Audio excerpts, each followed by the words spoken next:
Правя предложение на база правилника ни за работа на Народното събрание по чл. 45, алинея 2 за пряко излъчване по БНТ и БНР на следващата точка, която ще разгледаме, а именно вота на недоверие към правителството на ГЕРБ и Делян Пеевски.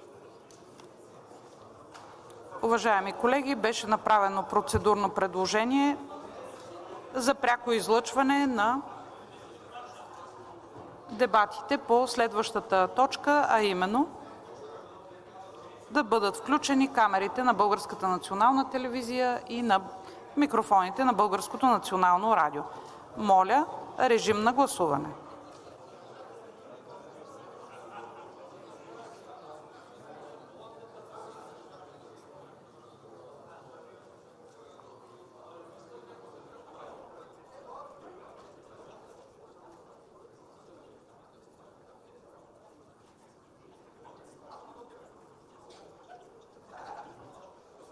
Всички колеги ли успяха да гласуват? Благодаря. Гласували 195 народни представители, за 60, против 15, 120 се въздържат. Предложението не е прието.